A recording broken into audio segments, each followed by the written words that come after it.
قل جاء الحق وزهق الباطل إن الباطل كان زهوقا.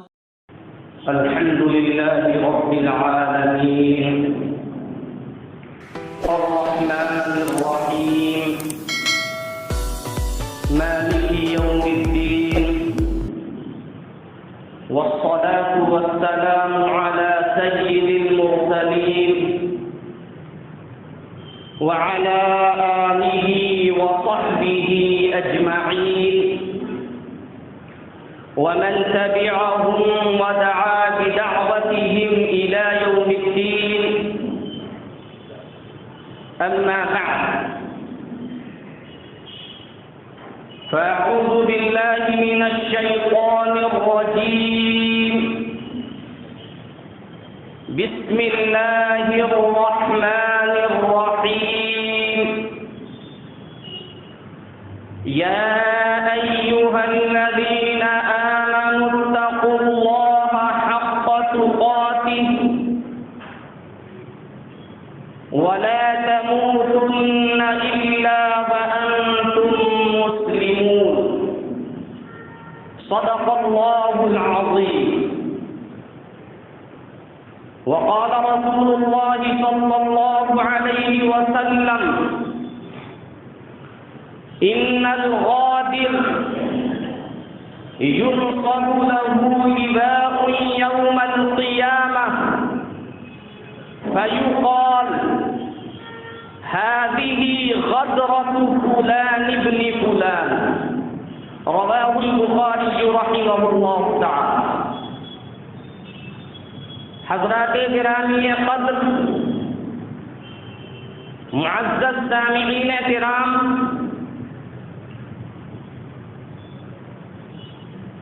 آج میں آپ حضرات کے سامنے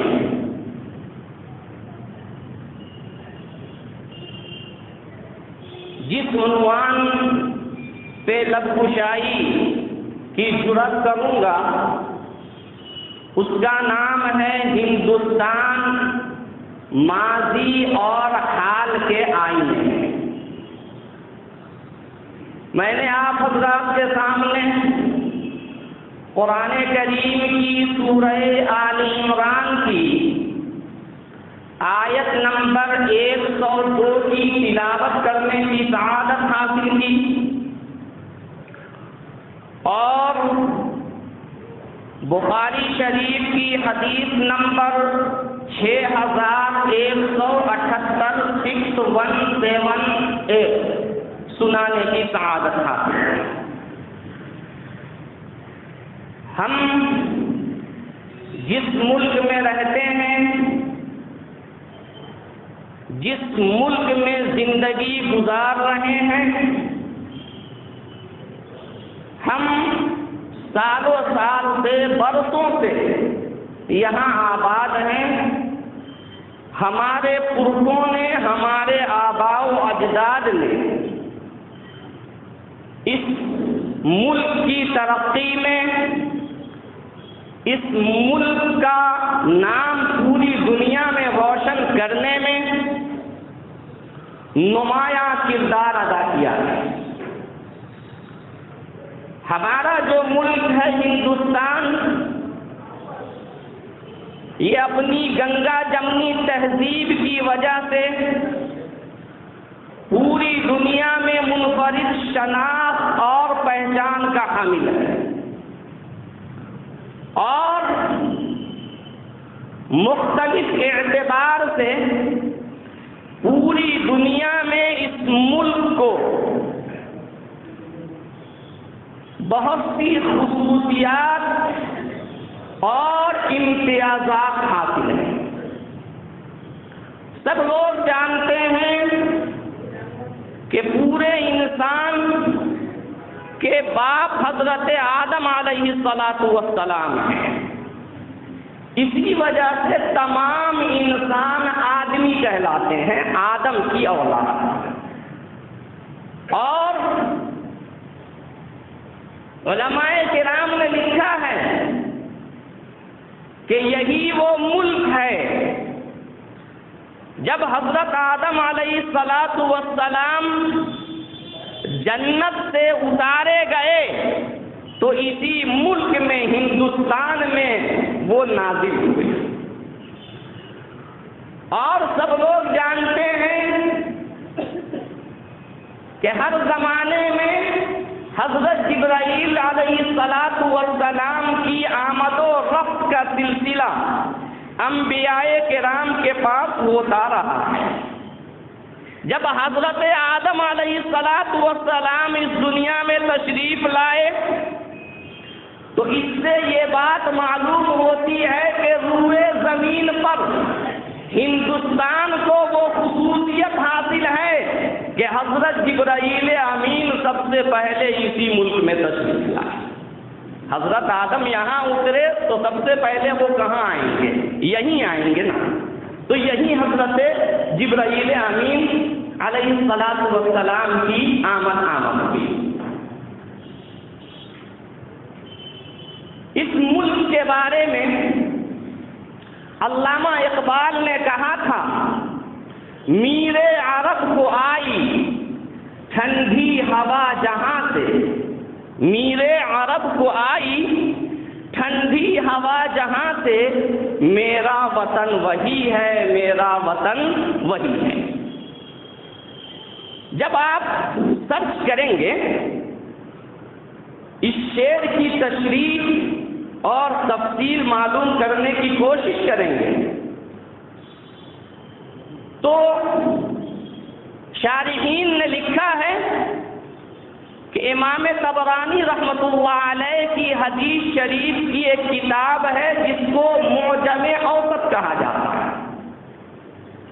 اس کتاب میں ایک حدیث شریف ہے، پیارے آقا صلی اللہ علیہ وسلم نے ارشاد فرمایا تھا، میں عرب سے ہوں لیکن عرب مجھ میں نہیں ہے، میں ہند سے نہیں ہوں لیکن ہند مجھ میں ہے۔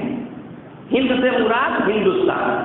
تو شارحین نے لکھا ہے کہ علامہ اقبال نے اپنے شعر میں اسی حدیث شریف کی طرف اشارہ کیا ہے، اور میر عرب سے مراد پیارے آقا جناب محمد رسول اللہ صلی اللہ علیہ وسلم۔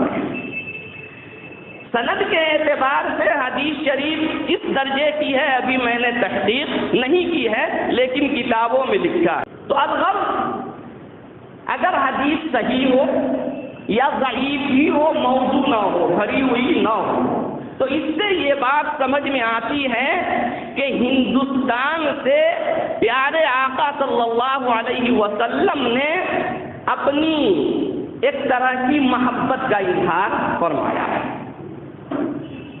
اور تو ہندوستان کو ایک ہر زمانے میں ایک خاص مقام حاصل رہا ہے۔ ہندوستان میں ایک دور آیا جو بہت ہی تاریخ دور کہا جاتا ہے، اور اس دور میں یہاں کے جو اصل باشندے اور اصل رہنے والے تھے، خواہ وہ کسی مذہب اور دھرم سے تعلق رکھتے ہوں، آزادی کے ساتھ ان کے لیے اس ملک میں زندگی گزارنا مشکل اور دشوار ہو گیا۔ وہ غلامی کا دور سمجھا جاتا تھا، اور اس دور کی بنیاد انگریزوں نے ڈالی۔ سمندری راستے سے انگریز اس ملک میں داخل ہوئے، اور 31 دسمبر 1600 عیسوی میں بنگال میں انگلش ایسٹ انڈیا کمپنی کی انہوں نے بنیاد ڈالی، مسالے کا کاروبار شروع کیا، اور پھر وہ آہستہ آہستہ پورے ملک میں پھیلتے گئے۔ بہت ہی مکار، بہت ہی چال باز، بہت ہی لڑاکو، بہت ہی دھوکے باز لوگ تھے۔ اور ان کا کام اور ان کا اصول اور ان کا ضابطہ لڑانا اور راج کرنا تھا۔ لوگوں کو آپس میں لڑاؤ اور حکومت کرو۔ غیر مسلم بھائیوں کو بھی آپس میں لڑایا، مسلمانوں کو بھی آپس میں لڑایا۔ 1748 عیسوی میں جب نظام الملک آصف جاہ کی وفات ہو گئی تو ان کے بیٹے ناصر جنگ اور پوتے مظفر جنگ کو آپس میں لڑایا۔ وہ دو کو آپس میں لڑا دیتے تھے اور پھر یہ دیکھتے تھے کہ طاقتور کون ہے۔ جو طاقتور ہوتا اس کو سپورٹ کر کے تخت پر بٹھا دیتے تھے۔ خفیہ معاہدہ ہوتا تھا، ہم تمہیں تخت پر بٹھائیں گے، ہمیں اتنے علاقے دے دینا، ہم تمہیں تخت پر بٹھائیں گے، ہمیں اتنی مال و دولت دے دینا۔ چنانچہ ناصر جنگ اور مظفر جنگ کے درمیان اختلافات کی بنیاد ڈالی۔ دونوں میں لڑائی ہوئی۔ انگریزوں نے دیکھا کہ مظفر جنگ ناصر جنگ کے مقابلے میں مضبوط ہے، تو انگریزوں نے مظفر جنگ کو سپورٹ کیا۔ مظفر جنگ نے ناصر جنگ پر حملہ کیا اور بالآخر ناصر جنگ مارا گیا۔ اس تعاون کے صلے میں مظفر جنگ نے ایک علاقہ گفٹ کے طور پر، انعام کے طور پر دے دیا۔ بنگال میں نواب سراج الدولہ کی حکومت تھی اور اس کے جو باڈی گارڈ یا وزیر کہہ لیجیے میر جعفر تھے، اور میر جعفر نواب سراج الدولہ کا داماد تھا۔ انگریز نے داماد اور سسر کے درمیان اختلاف کا بیج بو دیا۔ بالآخر داماد میر جعفر نے اپنے سسر سراج الدولہ کے خلاف بغاوت کر دی، سراج الدولہ پر حملہ کیا اور میر جعفر کے بیٹے نواب سراج الدولہ کے ناتی میرن نے نواب سراج الدولہ کو شہید کر دیا۔ پھر انگریزوں نے میر جعفر کو تخت پر بٹھا دیا، کچھ علاقے حاصل کیے، ڈھیر ساری دولت حاصل کیے اور کچھ محصول ٹیکس وغیرہ مقرر کر دیا۔ کچھ دنوں تک تو میر جعفر دیتے رہے، لیکن جب دیکھا کہ انگریز چھوڑنے والے نہیں ہیں تو پھر ٹال مٹول شروع کیا۔ تو انگریزوں نے میر جعفر اور میر جعفر کے داماد میر قاسم کے درمیان اختلاف کا بیج بو دیا، اور بالآخر داماد نے اپنے سسر پر حملہ کیا اور سسر کو بے دخل کیا اور انگریز نے میر قاسم کو تخت پر بٹھا دیا۔ پھر ایسے ہی خفیہ معاہدہ ہوا، جو حاصل کرنا تھا حاصل کیا۔ جب میر قاسم نے آگے پیچھے ٹال مٹول شروع کیا تو پھر اس کو گرایا اور میر جعفر کو بٹھایا۔ تو یہ سلسلہ چلتا رہا۔ بالآخر 1757 میں 1757 میں پورے بنگال پر حکومت تھی میر جعفر کی، لیکن ڈکٹیٹرشپ چلتی تھی انگریزوں کی۔ اور ایک وقت آیا کہ 1764 میں پوری طرح انگریز بنگال حکومت پر قابض ہو گئے۔ پھر حکومت بھی ان کی اور قانون بھی ان کا۔ اس طرح انگریز پورے ملک میں پھیلتے گئے، آپس میں لڑاتے گئے اور حصہ لیتے گئے، پھر پوری طرح قابض ہوتے گئے۔ تو 1764 میں سب سے پہلے بنگال اسٹیٹ پر قبضہ جمایا اور 1848 میں سب سے اخیر میں پنجاب اور سندھ پر انگریز نے قبضہ کیا اور 1848 میں پورا ہندوستان انگریز کے قبضے میں آ گیا اور پورے ہندوستان پر انگریز کی حکومت قائم ہو گئی۔ 1848 میں انگریز میں سے لارڈ ڈلہوزی سب سے پہلا گورنر جنرل مقرر ہوا ہندوستان کا۔ جب وہ پوری طرح ہندوستان پہ قابض ہو گئے تو ہندوستانیوں کو اپنا مزدور، اپنا ملازم، اپنا غلام بنا کر ہندوستانیوں سے کام لینا شروع کیا۔ فوج میں ان کے لوگ کم تھے، ہندوستان کے لوگ زیادہ تھے، لیکن ان کی کھاتے اور انہی کی جاتے۔ وطن سے محبت ختم کر دیا تھا انگریز، طرح طرح کے مظالم شروع ہو گئے۔ ہندوستان پہلے جیسا ہندوستان نہیں بچا تھا، اندر سے پوری طرح کھوکھلا ہو گیا تھا۔ پوری دولت کو اس نے برطانیہ منتقل کر دیا۔ پھر بلا تفریق مذہب و دھرم لوگ جاگے، مسلمان جاگے، ہندو بھائی جاگے، سکھ بھائی جاگے، اور جو دوسرے دھرم کے ماننے والے تھے سب بیدار ہوئے، سب جاگے، اور پھر اپنی اپنی حیثیت کے مطابق، فہم کے مطابق متحد ہو کر انگریزوں کے خلاف عالم بغاوت بلند کیا۔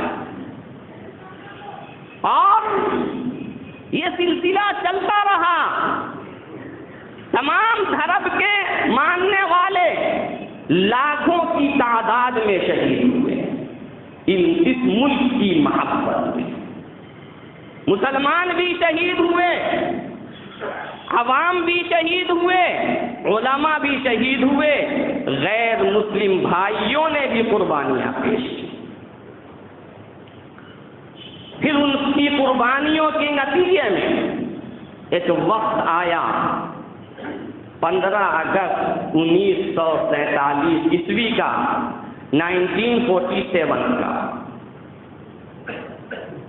جمعہ کی مبارک رات تھی۔ رات کے 12 بج رہے تھے۔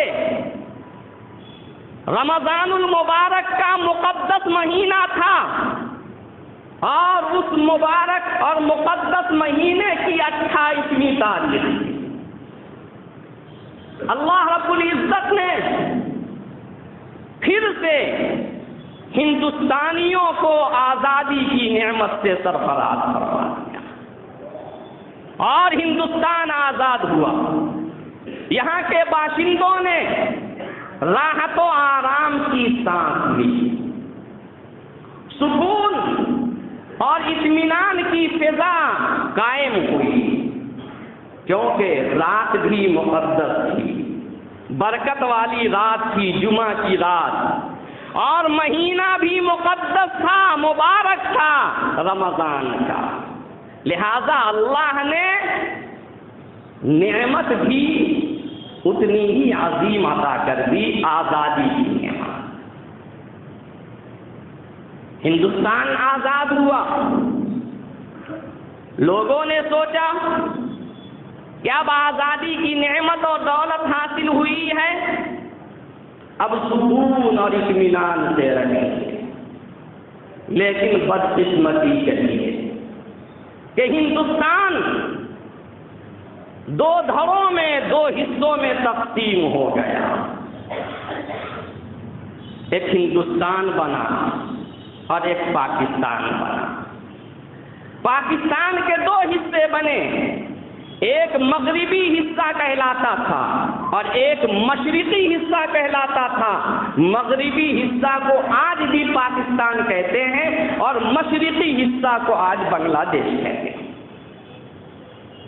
ملک تقسیم ہوا، ملک کا بٹوارا ہوا، لیکن کوئی ایسا قانون نہیں بنا کہ ہندوستان کے سارے مسلمان نکل جائیں یا پاکستان کے سارے ہندو ہندوستان آ جائیں، ایسا کوئی قانون نہیں بنایا، بلکہ یہ قانون بنا کہ دونوں ملکوں میں ہر ایک کو بلا تفریق مذہب و ملت آزادی کے ساتھ زندگی گزارنے کا حق حاصل ہوگا۔ ڈاکٹر عبدالقیوم محبوب نگری نے اپنی کتاب ہندوستان کی حکومت اور سیاست کے پیج نمبر 69 میں لکھا ہے، دفعہ 15A میں یہ قانون ہے کہ مملکت کسی بھی شہری سے مذہب، نسل، ذات، جنس، جائے پیدائش یا ان میں سے کسی ایک کی بنیاد پر کوئی امتیاز نہیں کرے گی۔ یہ اس ملک کا دستور ہے، اس ملک کا قانون ہے، اور اسی قانون کی بنیاد پر آج تک ہندوستان میں تمام لوگ گنگا جمنی تہذیب کے مطابق آپسی اتحاد و محبت اور بھائی چارگی کے ساتھ زندگی گزارتے ہوئے آئے۔ مسلمان بھی رہتے ہیں یہاں، ہندو بھائی بھی رہتے ہیں، سکھ بھائی بھی رہتے ہیں، بدھسٹ مذہب کے ماننے والے بھی رہتے ہیں، جین بھی رہتے ہیں، اور مختلف دھرم اور مذہب کے ماننے والے اسی قانون کی بنیاد پر اب تک یہاں آزادی کے ساتھ زندگی گزارتے آئے۔ تاریخ کے اس تلخ دور کو فراموش نہیں کیا جا سکتا جب اس ملک میں سینکڑوں کی تعداد میں فرقہ وارانہ فسادات بھی ہوئے، لیکن وہ فسادات غلط فہمیوں کی بنیاد پر ہوئے، شیطان صفت انسانوں کی شیطنت کی بنیاد پر ہوئے، خود غرض سیاست دانوں کی گندی سیاست کی بنیاد پر ہوئے، فسادات ہوئے۔ لیکن جیسے جیسے دن گزرتے گئے پھر سارے ہندوستانی آپس میں اپنے گلے شکوے دور کر کے زندگی گزارنے لگے، دل میں کبھی نہیں رکھا، اور جتنا بھی فساد ہوا آپس میں لڑ لیے، ایک دوسرے کو مارا، گالیاں بھی دیں، لیکن کبھی کسی کے بارے میں ہندوستانی ہونے کے سلسلے میں شکوک و شبہات کا اظہار کسی نے نہیں کیا، نہ تو مسلمانوں نے کیا، نہ غیر مسلم بھائیوں اور بہنوں نے کیا۔ جب کئی برتن رہتے ہیں، کئی پلیٹ ہو، کئی چمچے ہوں، کئی گلاس ہوں، کئی بھگونے ہوں، تو آپس میں ٹکرا جاتے ہیں، آوازیں بھی نکلتی ہیں۔ قابیل اور حابیل دونوں حقیقی بھائی تھے، سگے بھائی تھے، اور دونوں حضرت آدم علیہ السلام کی اولاد تھے۔ دونوں میں لڑائی ہوئی، اختلاف ہوا، قابیل نے حابیل کو قتل کیا اور قتل کی بنیاد ڈالی، تو اللہ نے فرمایا فَأَصْبَحَ مِنَ الْخَاسِرِينَ، وہ نقصان اٹھانے والوں میں سے ہو گیا۔ قیامت تک جو لوگ بھی خون ریزی کریں گے، قتل و غارت گیری کو ہوا دیں گے، کبھی وہ کامیاب نہیں ہو سکتے، ہمیشہ قابیل کی طرح ناکام اور نامراد ہی رہیں گے۔ چند سال پہلے تک پارلیمنٹ میں کون سا قانون پاس ہو رہا ہے عام لوگوں کو اس کی خبر بھی نہیں ہوتی، لوگ کھانے کمانے میں محنت مزدوری میں لگے رہتے ہیں، لیکن ادھر کچھ سالوں سے 5-6 گھنٹے اسی ادھیر ان میں گزر جاتے ہیں کہ کون سا قانون پاس ہوا اور اب اس قانون کا نتیجہ کیا ظاہر ہونے والا ہے. اس طرح بے چینی کی کیفیت پیدا ہو گئی ہے. ایسا لگتا ہے کہ ہمارے ملک کو، ہمارے وطن کو، ہمارے اس دیش کو کسی کی نظر لگ گئی ہے. اللہ نظر بد کو دور فرمائے. اور چاہیے اللہ رب العزت سے دعا ہے اللہ تعالی ہم تمام لوگوں کو اتحاد و اتفاق کے ساتھ شریعت کے مطابق اللہ اور اللہ کے پیارے رسول جناب محمد رسول اللہ صلی اللہ علیہ وسلم کے بتائے ہوئے طریقے کے مطابق زندگی گزارنے کی توفیق عطا فرمائے. انسانیت کی ہمدردی ہم تمام انسانوں کے دلوں میں اللہ پیدا فرمائے. آمین. وآخر دعوانا ان الحمدللہ رب العالمین. قل جاء الحق وزهق الباطل إن الباطل كان